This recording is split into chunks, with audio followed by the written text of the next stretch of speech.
우리는 전략적 모호성이 아니라 전략적 명확성을 찾기 위해서 노력해야 되는 거 아닌가.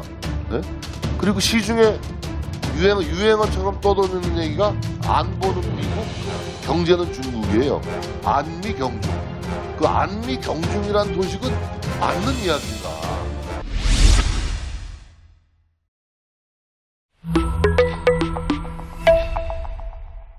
안미 경중이란 말이 있습니다. 안보는 미국, 경제는 중국에 의존하는 대한민국 외교를 두고 하는 말인데요. 사실 이 안미 경중에 대한 대한민국 외교는 이미 박근혜 정부 때부터 여러 언론의 지적을 받기도 했습니다. 그리고 문재인 정부에 들어와서는 미중 무역 갈등이 그 어느 때보다도 극심해지면서 이 안미 경중 외교는 이제 폐기 처분을 해야 할 상황에 이르렀는데요. 최근에 취임한 미국 바이든 대통령 또한 취임사에서 우리는 동맹을 복원하고 다시 한번 전 세계에 관여하겠다고 선언했습니다. 즉, 동맹과의 협력을 강화해 중국의 팽창주의에 맞서는 미국의 리더십을 다시 세우겠다는 의지를 밝힌 것인데요. 바이든의 핵심 참모들도 잇따라 중국을 겨냥해 강경 발언을 내놓고 있습니다. 토니 블링컨 국무부 장관은 트럼프 전 대통령의 대중국 정책에 대해 기본 원칙은 올바른 것이라며 중국이 미국의 가장 중대한 도전 과제라고 밝힌 바 있습니다. 그리고 에브릴 헤인스 국가정보국장은 정보활동과 무역 분야에서 중국은 확실히 미국의 적국이라고 규정했는데요. 이렇듯 미국의 정권 교체는 이루어졌지만 미국의 대중 강경 기조는 그대로 이어질 것으로 관측되고 있습니다. 그럼 당연히 대한민국 외교 또한 영향을 받지 않을 수 없는데요. 이렇게 코로나 발원지인 중국의 시진핑이 방한하길 학수고대하는 대한민국 외교부 장관을 보면 국민으로서 불안하지 않을 수 없습니다. 결론적으로 말하면 아까 언급했던 안미 경중 프레임에서 벗어나 우리 대한민국 입장을 분명히 하고 중국에게도 할 말을 하는 그런 대한민국 외교가 되어야 합니다. 우리 안보를 위해 사드를 배치했다. 우리 기업이 중국에서 쫓겨났습니다. 대한민국이 방중하는 동안 우리 기자가 폭행을 당하기도 했습니다. 중국에게 전부 수출해버린 마스크 때문에 국내에선 마스크 대란이 일어나기도 했습니다. 일명 차이나 게이트라고 해서 국내 PC방 컴퓨터 원격 조종을 통해 중국이 대한민국 여론 조작을 했다는 의혹도 있었지만 청와대는 이렇게 중국 접속이 0.02%라며 아예 부인하기도 했습니다. 이렇듯 계속해서 중국에게 할 말 못하는 대한민국이 된다면 미국에게도 버림받을 것이며 앞으로의 대한민국 입지는 더욱 좁아질 것입니다. 장관님 취임을 축하합니다. 대통령께서 연초 회견에서 2015년 위안부 합의는 정부 간 공식 합의였다는 사실을 인정한다라는 대목을 제가 발견하고 깜짝 놀랐거든요. 대통령께서 불과 2년 전에 위안부 합의에 중대한 흠결이 있다고 말씀을 하셨던 분이에요. 대통령의 입장이 바뀌신 겁니다. 아닙니다. 처음서부터 2015년 12월 합의의 틀을 깨지 않는 것이 우리 저는 그렇게 읽고 있어요. 어쨌든 여러 가지 주변 정세를 감안해서 한일 관계에 대한 자세가 조금 반전의 계기를 찾으려고 하는 것 같아요. 제 말이 무리한 겁니까? 우리의 입장은 과거사 문제에 대한 우리의 입장은 단호하게. 근데 반전의 계기, 한일 관계에서 있어서의 반전의 계기가 좀처럼 찾아지지가 않고 있어요. 조금 전에 박진 의원님께서 질문하셨는데 좀 얼버무리셨는데 일본 회상과의 통화가 이루어지고 있지 않는 것이 우연이 아닌 것 같아요. 지금 브링컨 장관이나 또 우리 중국 외교부장하고는 통화를 하셨죠. 취임 이후에. 네. 근데 일본 외상과는 통화가 이루어지고 있지 않아요. 아마 우리가 요청을 했는데도 일본에서 답을 안 했을 겁니다. 이거는 그냥 지나갈 일이 아니고 거기서 미묘한 이 이상기류를 발견해야 되는 거예요. 한일 관계는 정상적이지 않습니다. 근데 이렇게 된 데는 우리 책임도 있어요. 자, 보십시오.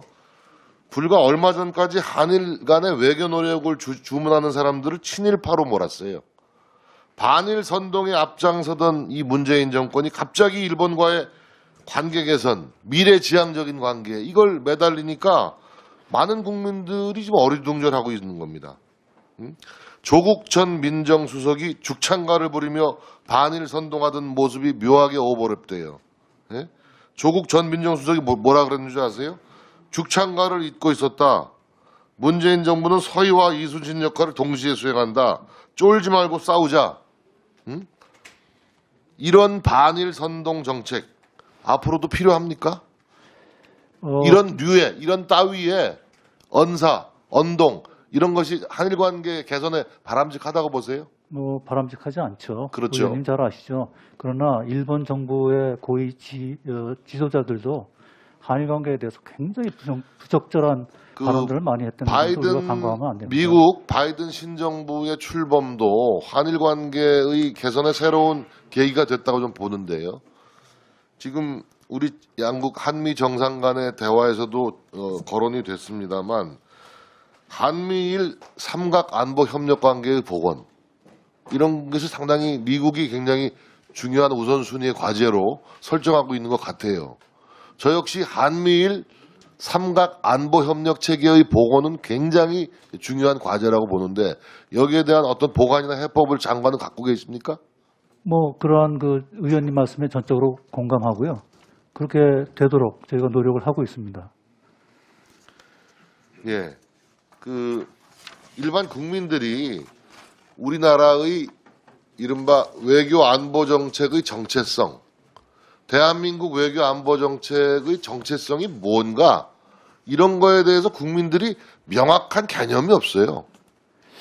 자, 뭡니까? 그러니까 외교 그러면 이제 미국하고 중국을 떠올리는데 양다리 외교, 줄타기 외교, 전략적 모성의 외교, 등거리 외교 뭐 이런 겁니다.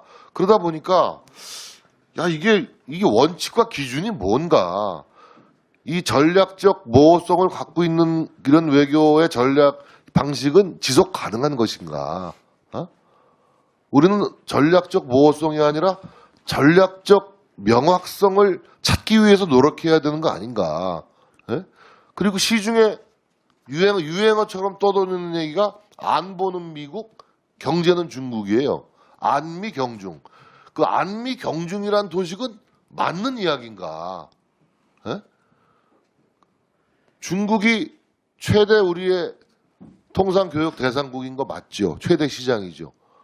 그런데 미국은 안보에 있어서 우리가 의존하는 나라이기도 하지만 경제 역시 미국에 의존하는 측면이 강하죠. 미국은 기축통화국이 올시다. 2008년도 리만 브라더스 사태 때 한미 통화 수합으로 극복한 사례가 있어요. 그런 사례를 감안하면 결국 경제적인 측면도 미국을 가볍게 볼 수가 없습니다. 안미 경중이라는 시중의 도식에 동의하십니까? 그거는 뭐 언론의 표현 아니겠습니까? 여기 죄송합니다. 미중 양국은 우리 모두에게 매우 중요한 나라고요. 특히 뭐 한미 동맹은 그래서 우리 외교의 근간입니다. 지금까지 미국의 인도태평양 전략, 크린 네트워크, 쿼드 참여에 대해서 우리나라는 애매모호한 태도를 별 문제 없이 보여왔어요. 그러니까 줄타기 외교니 뭐 등거리 외교니 양다리 외교니 했는데 이거를 좀 더 명확한 전략적인 방향을 설정을 해야 되겠다.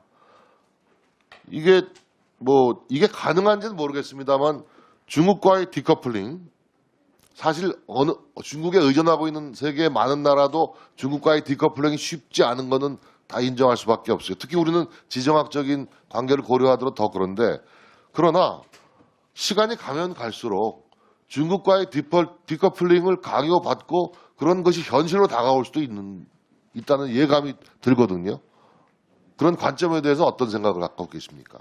지금 의원님께서 지적하신 그 문재인 정부의 안보 독트린은 명확합니다. 우선 두 가지입니다. 간단히 말씀드리면 한반도에서의 평화를 정착시키겠다는 것이고요. 둘째 기본 원칙은 이 평화는 힘을 통해서 성취할 수 있다 하는 겁니다. 그래서 이 양쪽에 제가 뭐 더 자세히 말씀은 안 드리겠습니다만 이 두 개 한반도 평화의 일상화. 알겠어요. 그거 뭐 업무 보고에 제가 예. 들은 얘기고요. 결론적으로 말씀드리면 대한민국 외교 안보 정책의 정체성을 확립하는 문제는 어디까지나 국익과 안보가 기준이 되어야 되고 우리의 체제와 가치관에 예, 그렇게 하고 있습니다. 네, 수고했습니다. 여러분들의 추천, 구독, 공유, 후원이 자유 대한민국을 지킵니다.